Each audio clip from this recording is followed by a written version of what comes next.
मकनपुर गांव में एक छोटा सा घर था जिसमें शिवा अपनी माँ और बहन के साथ रहता था। कम उम्र में ही गरीबी और बेरोजगारी ने उसकी कमर तोड़ दी थी। अब तो वक्त ऐसा आ गया था कि खाने के लाले पड़ गए थे। ये लकड़ियां भी गीली हैं, जलने में नहीं आ रही, क्या करूं? हटो माँ, मैं कोशिश करती हूँ। लकड़ियां सुलग रही हैं, तू बस फूकने से धीरे धीरे फूक दे, शायद जल जाए। तब तक मैं देखूं आटा है कि नहीं। कुछ नाश्ता बन जाए तो शिवा काम ढूंढने निकलेगा। ममता आटा देखने उठी तो उसने देखा कि शिवा एक मूर्ति जैसे बैठा हुआ है। हे शिवा, क्या हुआ? तू ऐसे क्यों बैठा है? माँ, मैं कुछ भी नहीं कर पा रहा हूँ माँ। मेरे जिंदा होने का क्या ही मतलब है बोलो, जब मैं इस घर में एक पैसा तक ना ला सकूं। तुम्हारे निकम्मेपन के कारण आज तुम सब लोग 2 वक्त के खाने को भी तरस रहे हो माँ। अरे तू कैसी बातें कर रहा है? तू कोशिश कर तो रहा है ना? अरे माँ, कोशिश से घर नहीं चलता है। पूनम, चूल्हा बुझा दे, घर में कुछ नहीं है। बिना वजह के लकड़ी बर्बाद मत कर बहन। पर हम लोग खाएंगे क्या? इस सवाल से घर में ऐसा सन्नाटा सा छा जाता है जैसे वहां कोई रहता ही ना हो। और फिर वो सन्नाटा टूटा ममता की खांसी से और ममता ने खून थूक दिया। हे भगवान, माँ आप ठीक तो हो ना? मैं भी कैसा अभागा बेटा हूँ, अपनी माँ का इलाज तक नहीं करवा सकता। बहुत बुरा बेटा हूँ मैं, बहुत बुरा। अरे मैं ठीक हूँ, बस ये तो यूं ही हो जाता है कभी कभी। शिवा अपने आप में ही घुट रहा था। उसे बर्दाश्त नहीं हुआ और वो बाहर निकल गया। मैं अब इस घर में तब तक नहीं लौटूंगा जब तक कमाई का इंतजाम ना कर लूं। हाँ, वरना ना मैं खुद को माफ कर पाऊंगा और ना पिताजी की आत्मा मुझे माफ करेगी। वो शहर की ओर चला, इस उम्मीद में कि शायद कुछ काम हाथ लग जाए। पर शहर तो जैसे किसी और ही धुन में चलता है। शिवा सुबह से शाम तक हर दुकान, हर फैक्ट्री के फाटक तक गया, लेकिन कोई फायदा नहीं हुआ। अरे कर्मचारी पूरे हैं, फिर कभी आना भाई, आधी मजदूरी मिलेगी, करना चाहो तो कर लो। अरे साहब, आधी मजदूरी में घर कैसे चलेगा बताइए? अरे तेरा घर चले या ना चले हमें क्या है? काम करना है तो करो, वरना आगे बढ़ो भैया। शिवा पूरा शहर घूमकर थक गया। उसके पैरों में जैसे जान ही नहीं बची थी। धूल सी चेहरा काला पड़ गया था, पर वो पोंछने की हिम्मत भी नहीं कर पा रहा था। तभी हल्की सी खुशबू आई, गले में अटके दुख को भी पल भर को भुला देने वाली। उसने गर्दन उठाई। सामने एक दुकान थी। लकड़ी के छोटे से तख्त पर कुल्हड़ सजे थे और उसके नीचे कोयले की धीमी आंच में मटन पक रहा था। उसके सामने लोग खड़े बड़ी चाव से कुल्हड़ वाले मटन चावल खा रहे थे। अरे ये तो मैं भी कर सकता हूँ। कुल्हाड़ बनाना तो मुझे आता है और खाना, हाँ, थोड़ा बहुत तो बना ही लेता हूँ। हाँ, मैं गांव में यही करूं तो कितना अच्छा रहेगा। गांव में तो कुल्हड़ वाले कढ़ी चावल कोई बेचता भी नहीं है। और रही बात मांसाहारी की, तो हमारे गांव में तो कोई खाता नहीं है, तो यही सही रहेगा। अगर ये काम चल गया ना तो शायद माँ का इलाज करा पाऊंगा और फिर पूनम की शादी भी करा पाऊंगा। और क्या पता किसी दिन ये घर फिर से घर जैसा बन जाए। जैसे किसी ने उसकी पीठ पर हाथ रखकर कहा हो, चल अब तेरी बारी है। वो फौरन गांव लौट पड़ा। गांव पहुंचकर शिवा ने कबाड़ में पड़ा पुराना लकड़ी का ठेला निकाला, किनारे ठीक किए। कुल्हड़ बनाना तो उसके खून में था। तालाब किनारे जाकर उसने मिट्टी उठाई। वहां उसे ऐसा लगा जैसे उसे कोई देख रहा है, पर उसने ध्यान नहीं दिया।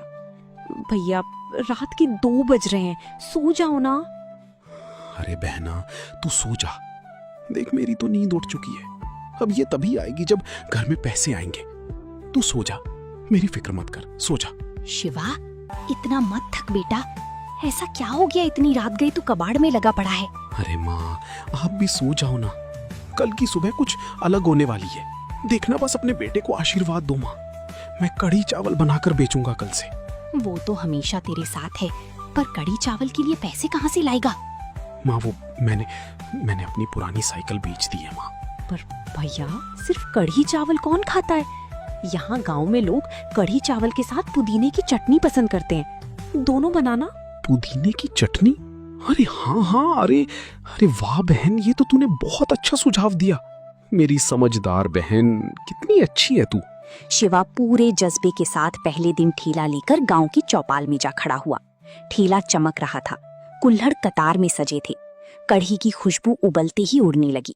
लेकिन लोग आए थे, कढ़ी को देखा और बिना रुके निकल गए।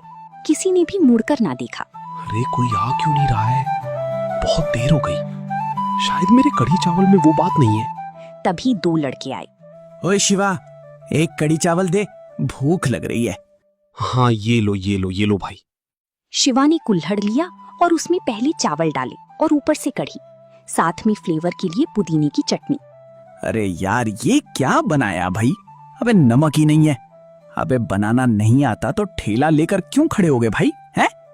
अबे इस बकवास कड़ी चावल के हम कोई पैसे नहीं देंगे, समझा? हाँ, नहीं देंगे।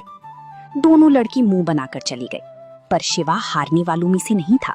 रात को बैठकर उसने मसाले बदले, नुस्खा सुधारा, कई बार चखा, फिर चूल्हा बुझा दिया। दिन गुजरने लगी, पर ग्राहक गिनती के आते, वो भी मजाक बना देती। अरे एक बात कहूं, कढ़ी चावल से ज्यादा स्वादिष्ट तो ये कुल्हड़ लग रहा है मुझे तुम्हारा। एक काम कर भाई, तू कुल्हड़ी रख ले और खाना फेंक दे, कैसा रहेगा? हैं? शिवा हंस देता पर अंदर से रोता रहता। पैसे आ रही थी पर लागत सी कम, कोई फायदा नहीं हो रहा था। शिवा बैठकर सोचता, लगता है मैं गलत रास्ते पर हूँ। शायद भगवान ने मेरे लिए कुछ लिखा ही नहीं है। मेहनत कभी व्यर्थ नहीं जाती बेटा, बस हिम्मत मत छोड़। हाँ भैया, मैं भी आपके साथ हूँ, आप हिम्मत रखो। बहन, हिम्मत भी पेट खाली होने पर ना डगमगा जाती है, समझी? शिवा की इन्हीं बुरे दिनों में एक दिन गांव का जमींदार धर्मपाल हंसता हुआ आया, जैसे कोई खुशखबरी लाया हो। अरे शिवा, अरे सुना है खीला नहीं चल रहा है तुम्हारा, हैं? अरे बड़ा दुख हुआ भाई, बड़ा दुख हुआ मुझे तो। अरे धर्मपाल जी, आपको मेरी चिंता कब से होने लगी? कोई काम है तो बताइए मुझे। अरे वो छोड़, तू जरूरी बात सुन मुझसे। देख, घुमा फिरा कर तो मुझे बात करने की आदत है नहीं। बात ये है कि मुझे जो है ना तेरी बहन पूनम बड़ी पसंद है भाई। तो तू एक काम कर, पूनम को मेरे साथ ब्याह दे, बदले में मैं तेरी गरीबी मिटा दूंगा भाई। ठेला नहीं, दुकान खुलवा दूंगा, दुकान। अरे जिंदगी सेट हो जाएगी तेरी, वरना तेरी अभागी बहन से ब्याह कौन करेगा रे? शिवा के तन बदन में आग लग गई। वो गुस्से में चिल्लाया, काम भी धर्मपाल की बच्ची, मेरी बहन कोई चीज नहीं है, समझा? किसका मैं सौदा करूं? सोच ले लड़के, नहीं माना तो गरीबी तेरे घर को खा जाएगी, समझा? निकल निकल यहाँ से। अगली बार यहाँ कदम रखा तो अच्छा नहीं होगा, समझा? तू मुझे धक्का देगा, मुझे धक्का देगा, मैं तेरी बहन। धर्मपाल आगे कुछ बोलता, उससे पहले ही शिवा ने उसे मारना शुरू कर दिया और बहुत मारा। भैया छोड़ दो इसे, मत मारो। छोड़ दो शिवा, मत मारो इसे। हे, मेरी बहन के बारे में बोलेगा, ये ले। अब देखता हूँ कैसे जीता है तू बच के रहना शिवा, तू तो गया। अबे चला जा वरना और पिटेगा, समझा? अगले ही सुबह गांव का माहौल कुछ बदला था। हवा में वही लोग थे, पर चेहरों पर नई खामोशी। अरे आओ, कुल्हड़ वाले कड़ी चावल खाओ। अरे भाई आओ, अरे दादा, अरे आओ, अरे भैया आओ। अरे भाई दूर रहो शिवा के ठेले से। हाँ, धर्मपाल ने मना किया है। हाँ भैया, मैंने भी सुना। वो कह रहा था कि जिसने भी खरीदा ना इसके ठेले से, उसकी जमीन नीलाम करवा देगा भैया। है भैया, तुमने सुना कि नहीं सुना भैया? शिवा ठेले के पास अकेला खड़ा लोगों की सारी बातें सुन रहा था। उसे अपने किए पर पछतावा नहीं था, लेकिन ठेले पर सन्नाटा उसे खल रहा था। ये धर्मपाल बिल्कुल सही नहीं कर रहा है। और ये लोग इतना डरते क्यों है उससे? वो भगवान है क्या? अरे चल यहाँ से, घर नीलाम करवाएगा क्या? चल। शिवा देखता रह गया। पूरा दिन उसके ठेले पर एक भी ग्राहक नहीं आया। घर में नमक, दही, चावल सब खत्म हो रहा है, और माँ की दवा भी है। ऐसे कैसे चलेगा? कुछ सोच शिवा, क्या करूं? धर्मपाल से माफी मांग लूं क्या? नहीं, मैं ऐसा नहीं कर सकता। मेरी आत्मा गवाही नहीं दे रही है, मैं ऐसा नहीं कर सकता। उस दिन वो कढ़ी चावल लेकर ही घर आ गया। ममता खांस रही थी और पूनम रो रही थी। भैया, मैं बाहर नहीं जाऊंगी, लोग अजीब बातें बोलते हैं। अरे क्या हुआ? कहते हैं मैं धर्मपाल की दुल्हन बनूंगी। ऐसा कभी नहीं होगा। ऐसा कभी नहीं होगा, समझी? तू चुप हो जा। पर आज उसके चक्कर में बिल्कुल कमाई नहीं हुई, माँ की दवाई भी नहीं ला पाया। बेटा शिवा, दवाइयाँ छोड़ दे, मैं ठीक हूँ। अरे माँ, कैसी ठीक हो? कहाँ ठीक हो? ठीक हूँ। मैं ठीक हूँ, कोई बात नहीं। अगले दिन भी कोई ग्राहक नहीं आया। शाम को तेज बारिश होने लगी, सो अलग। मैं ठीक हूँ, इस बारिश में भीग रहा हूँ, टूट भी रहा हूँ। हे भगवान, क्या यही मेरी किस्मत है?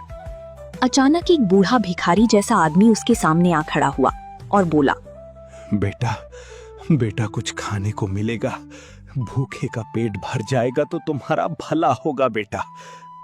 बाबा आइए आइए, हाँ हाँ जरूर लीजिए बाबा, मेरे यहाँ पर बस ये कढ़ी चावल बनता है, आप इसे खाइए। हाँ बेटा, जो है वही दे दे बेटा, गरीब को तेरा भला हो बेटा, तेरा भला हो। शिवा ने झिझकते हुए उसे गरम कढ़ी चावल परोस दिए। अरे वाह, तुम्हारे हाथ की मिट्टी सोने जैसी है बेटा। सोने जैसी? क्यों गरीब के साथ मजाक करते हो बाबा? अरे अरे बेटा, तुमने इसे पहचाना नहीं? इस कुल्हड़ की मिट्टी को देखो बेटा, मिट्टी को देखो, मिट्टी को देखो। पर बाबा आप हैं कौन? बेटा तुम्हारी किस्मत मिट्टी से बनेगी, मिट्टी से बनेगी बेटा, मिट्टी से बनेगी, मिट्टी सोने जैसी। ये आप क्या बोली जा रहे हैं बाबा? मेरी कुछ समझ में नहीं आ रहा। और अचानक वो आदमी कहते कहते अंधेरे में ऐसे गायब हुआ जैसे हवा में घुल गया हो। बाबा, बाबा, अरे अरे ये बाबा कहाँ चले गए? उसे कुछ समझ नहीं आया और वो ठेला समेटकर घर आ गया। अगली सुबह शिवा मिट्टी लेने गया तो ढेर में कुछ चमकता दिखा। अरे ये कैसी पोटली है और इसमें ये चमक और ये खुशबू? पोटली में राख जैसी कोई चीज थी, हल्की खुशबू छोड़ती हुई। एक काम करता हूँ, इसे भी मिट्टी में मिला ही लेता हूँ, क्या पता वो जो बाबा कह रहे थे उनकी बात सच्ची हो जाए। शिवा वो पोटली ले आया और उसने थोड़ा सा पाउडर मिट्टी में मिलाया और नई कुल्हड़ बनाई। अरे अरे अरे, ये कुल्हड़ गर्म क्यों हो रहे हैं? अरे अरे, और ये खुशबू, अरे वाह, ये खुशबू तो मदहोश कर रही है। उस दिन उसने ठेला फिर से लगाया। लोग पहले दूर रहे पर खुशबू ने उन्हें खींच ही लिया। अरे वाह भाई वाह, क्या खुशबू आ रही है भैया, कहाँ से आ रही है? अरे शिवा के ठेले से, चल कर देखता हूँ। अरे शिवा, तुम्हारे ठेले से बड़ी खुशबू आ रही है। अरे ये कुल्हड़ तो हाथ में लेते ही गर्म हो रहा है। अरे इसकी महक अलग ही दुनिया की लग रही है भैया, बड़ी अच्छी खुशबू है भाई। भैया एक जरा मुझे भी दे देना भैया, क्या लगा रहे हो, मुझे भी दे दो। हाँ हाँ सबको देता हूँ, बस एक मिनट। ये लीजिए भाई साहब, ये आपका। शिवा की आंखों में महीनों बाद उम्मीद चमकी। हो ना हो ये उन बाबा का ही आशीर्वाद लग रहा है मुझे, जो कल आए थे। शिवा के घर की हालात सुधरने लगी। ममता का इलाज सही तरह से होने लगा। लेकिन ये खुशखबरी ज्यादा देर छुपी ना रही। धर्मपाल तक बात पहुंच गई। लोग मेरी धमकी के बावजूद उसके ठेले पर जा रहे हैं और वो भी पहले से भी ज्यादा। वो फल फूल रहा है। मैं इस बार इसे जड़ से उखाड़ दूंगा, जड़ से। उसकी आंखों में गुस्सा था। वो कुछ खतरनाक काम करना चाहता था जिससे वो शिवा को दोबारा उठने की हिम्मत ना करने दी। उसने एक दोपहर ये मौका ढूंढा। उसने देखा कि पूनम खेतों के रास्ते लौट रही थी। अरे पूनम, अरे जरा इधर तो आओ। अरे तेरे भैया ने मेरी बात ठुकराई है, अब तू ही बताना कि उसे कैसे समझाऊं। पूनम का चेहरा सफेद पड़ गया। धर्मपाल ने उसे पकड़ लिया। छोड़ो मुझे। ये समझा देना अपने भैया को कि मुझसे ना टकराए और इस गांव से भाग जाए, वरना अंजाम समझ गई ना। चल चल जा। वो बिना पीछे देखे दौड़ी और घर पहुंचते ही रोने लगी। माँ, वो मुझे रोक रहा था माँ। हे भगवान, ये आदमी अब बच्चों पर भी नजर डाल रहा है। शिवा घर पहुंचा तो दोनों की हालत देखकर उसका खून खौल उठा। धर्मपाल, तूने मेरी बहन को छुआ, मेरी बहन को छुआ तूने। मैं उसका खून पी जाऊंगा माँ, मैं उसका खून पी जाऊंगा। जाने दो मुझे, जाने दो मुझे। बेटा पागल मत बन, वो आदमी ताकतवर है। तो क्या करूं मैं, क्या करूं, क्या करूं बोलो। गांव छोड़ दूं या सीना तान कर लड़ जाऊं। हे भगवान, ये आदमी हमें जीने क्यों नहीं देता है। शिवा के चेहरे पर गुस्सा और बेबसी दोनों उतर आए। इस दौरान अचानक गांव में एक बात फैली कि तालाब के पास एक बूढ़ा भटकता नजर आता है। अरे भैया, रात में देखा है वो तालाब किनारे चलता है भैया। अरे पैर नहीं लगते जमीन पे भाई। हे भैया, मुझे तो लगता है वो कोई देवता वेवता है भैया। मंदिर वंदिर बनवा दे वहां कहीं। अरे भाई देवता नहीं, ये कुम्हार की आत्मा है। कुम्हार की आत्मा है जिसके बाप दादाओं की जमीन जो है ना, ये धर्मपाल कमीने के बाप ने छीनी थी साले ने। शिवा सब सुनता था पर चुप रहता था। तभी एक रात उसे सपना आया। सपने में वही बूढ़ा सामने खड़ा था। जिस अन्याय ने मेरी सांसें छीनी थी बेटा, वही अन्याय अब तुम्हें भी रोक रहा है। बाबा, कौन सा अन्याय बाबा? जिसे जिसे मिट्टी में दफन किया गया, उसे मिट्टी ही जगाती है। पर आप है कौन बाबा? आप क्या कहना चाहते हैं? आपकी बातें ना मुझे बिल्कुल भी समझ में नहीं आती। तेरी लड़ाई मेरी भी लड़ाई है बेटा, खत्म कर इसे। शिवा घबराकर जाग गया। दिल जोरों से धड़क रहा था और माथा पसीने से भीगा था। मेरा ठेला, वो मिट्टी और ये बूढ़े बाबा, सब जुड़ा हुआ है। क्या मैं सही रास्ते पर हूँ या फिर मैं किसी और खेल में फंसा हुआ हूँ? वो रात में ही कुल्हड़ बनाने बैठ गया। अचानक हवा घूमने लगी और कुल्हड़ हिलने लगी, जैसे अदृश्य हाथ कुल्हड़ों को छू रहे हों। अरे ये क्या हो रहा है? बाबा, बाबा, बाबा, क्या ये आप हो? बताओ ना बाबा। अरे ये कहीं उस पोटली का जादू तो नहीं है? अरे कोई कुछ तो बताओ मुझे कोई कुछ तो बताओ। मेरी तो कुछ समझ में नहीं आ रहा है। किससे बात कर रहा है बेटा? अरे माँ, आप यहाँ क्या कर रही हैं? आपने जब पूछा ये तो मैं आपको एक बात बताना चाहता हूँ जो मैंने आपको आज तक नहीं बताई।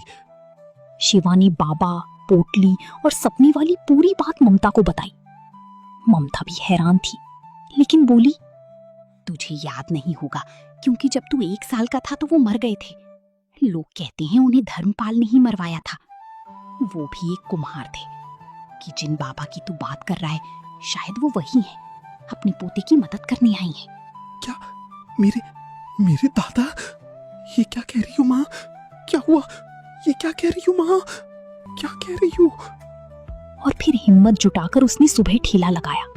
भीड़ उमड़ पड़ी। अरे भैया, ये स्वाद जो है ना, ये पहले कभी मिला ही नहीं भैया। अरे भैया, मेरे लिए 4 प्लेट लगाना भैया, 1 मेरे लिए और 3 मैं घर ले जाऊंगा भाई। अरे भाई, ये कड़ी चावल नहीं है। हाँ, कड़ी चावल मत समझना इन्हें। ये भैया जादू है, जादू। हाँ भैया, मैंने तो खत्म भी कर दी 1 प्लेट। भैया एक काम करो यार, पेट तो भरा भरा लग रहा है लेकिन मन नहीं भला। एक काम करो, 1 कुल्हड़ और दे दो भाई। बाबा, लगता है आपका आशीर्वाद काम कर गया बाबा। कुम्हार का लड़का मेरी बराबरी करेगा, मेरी धर्मपाल की। आज ही इसका खेल खत्म कर देता हूँ। रात में उसने गुंडी भेजी, उसका ठेला तुड़वा दिया। सब बर्बाद हो गया। गुंडी चली गई और शिवा घुटनों पर गिर पड़ा। हे भगवान, हे भगवान, मेरी मेहनत, मेरे सपने, ये आदमी सब छीन रहा है, सब छीन रहा है। मैं क्या करूं भगवान, क्या करूं? तभी अचानक तेज हवा चली। टूटी मिट्टी से वही चमकदार राख उठने लगी। राख आसमान में घूमती हुई चमकी, मानो कोई अदृश्य शक्ति उसे बुला रही हो। ये क्या हो रहा है? ये क्या हो रहा है? कहीं ये कोई संकेत तो नहीं है? बाबा, बाबा, क्या आप मुझे रास्ता दिखा रहे हैं बाबा? मुझे इसके पीछे जाना चाहिए। वो तालाब की ओर चल पड़ा। उसे और लोगों ने देखा तो वो भी उस तरफ हो लिए। धर्मपाल सबको देखकर हैरान था। अबे ओए, अबे कहाँ जा रहे हो बे तुम लोग? निकम्मे कहीं के सब के सब। ये धर्मपाल शिवा के साथ जा रहे हैं, शिवा के साथ जा रहे हैं। हाँ, शिवा के साथ जाएंगे। अरे हम शिवा के साथ जा रहे हैं। हाँ, शिवा के साथ जा रहे हैं। सबके सब साले पागल, अजीब लोग हैं इस गांव में। गंवार कहीं के। देखता हूं मैं भी कहां जा रहे हैं ये आखिरकार। सब तालाब तक पहुंचे। तालाब चमक रहा था और वहीं वो बूढ़ा खड़ा था। अरे तू तो मर गया था ना? तू तो मर गया था, तो ये यहाँ कैसे? क्या अन्याय कभी नहीं मरता, कभी नहीं मरता अन्याय। याद रखना, बस समय आने पर हिसाब चुकता करता है। मुझसे दूर रहे मुझसे। दूर तूने मेरी जमीन छीनी, याद है? फिर मुझे दर्दनाक मौत दी और अब मेरे पोते का जीना हराम कर रहा है। अरे भैया, अरे कमाल हो गया भैया, गजब हो गया। अरे ये तो शिवा के दादा हैं भैया। अरे ये क्या जिंदा है क्या ये? अरे ये कैसे बोल रहे हैं? ए भैया जिंदा जिंदा नहीं है, देख नहीं रहे वो, ये चमक रहे हैं, बिल्कुल हैं, बिल्कुल बिल्कुल सफेद बूढ़े चमक रहे हैं भैया। ए भैया ये उनकी आत्मा लग रही भैया, जो न्याय के लिए भटक रही भैया। आज यहाँ कुछ कांड होने का लग रहा है मुझे भैया। ये धर्मपाल का आज कुछ मेरे को ग्रह नक्षत्र ठीक नहीं लग रहा भैया। हाँ हाँ, मैंने किया, मैंने ही तोड़ा, मैंने ही ठेला तोड़ा, मैंने ही शिवा को बर्बाद करना चाहा, मैंने ही तुम्हारी जमीन भी छीनी थी। सब सच है, सब सच है। पर मुझे अब जाने दो। मैं अब आगे से शिवा को कुछ नहीं कहूंगा। मैं आगे से कुछ नहीं कहूंगा। मैं हाथ जोड़ता हूँ। मेरी लाश यहीं तालाब के किनारे 10 फीट नीचे दफन है, मुझे मुक्त कर।